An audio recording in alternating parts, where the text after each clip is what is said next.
Bonjour à toutes et à tous, bienvenue dans ce nouvel épisode du Dictionnaire digital. Aujourd'hui, nous allons aborder un sujet très sensible qui parle de données sensibles, le hacking.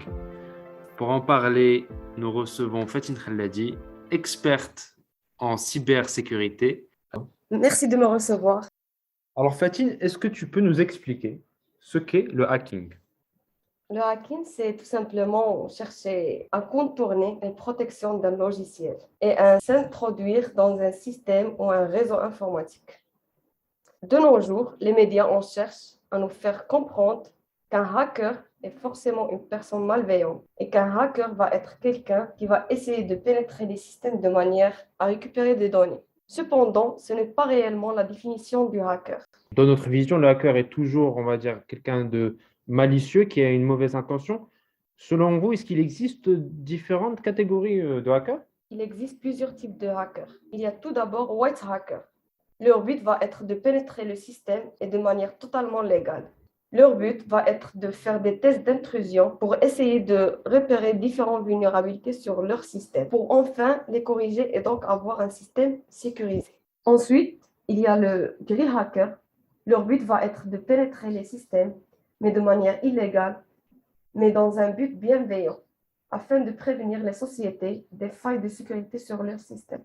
Pour les black hackers, leur but va être de faire des choses malveillantes, récupérer des max de données pour faire un max de profit.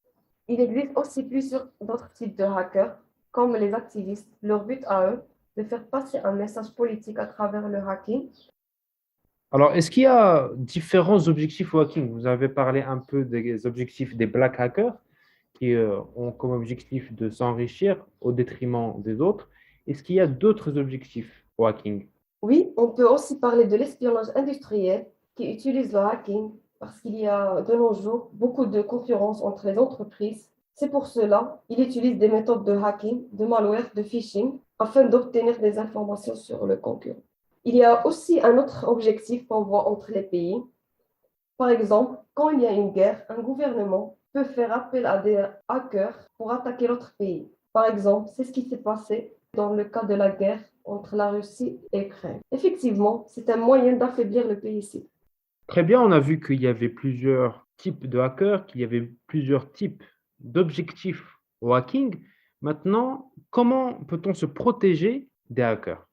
Pour se protéger du hacker, tout d'abord, on doit simplement mettre un mot de passe fort. Il ne faut pas mettre votre date d'anniversaire, le nom de vos enfants ou le nom de votre chien. En gros, il faut éviter les informations personnelles. On peut aussi se protéger du hacker en faisant des mises à jour régulièrement et surtout migrer vers des versions de systèmes d'exploitation plus récentes. Malgré tous les conseils que je vous ai donnés, un bon hacker peut pénétrer votre système d'information. C'est pour cela qu'il faut installer un cache-cam ou bien un bout de papier avec du scotch pour cacher la webcam. Il y a aussi le phishing. C'est quand un hacker se fait passer pour une autre entité. Il faut faire attention en détail. Par exemple, parfois, on reçoit des emails. On doit vérifier le ton de l'email et son orthographe. En gros, quand c'est trop beau pour être vrai, ne cliquez pas. Merci Fatine pour tous ces éclairages. Merci à vous. Merci à toutes et à tous d'avoir suivi ce nouvel épisode du Dictionnaire digital. Je vous donne rendez-vous lundi prochain pour un nouvel épisode. À bientôt.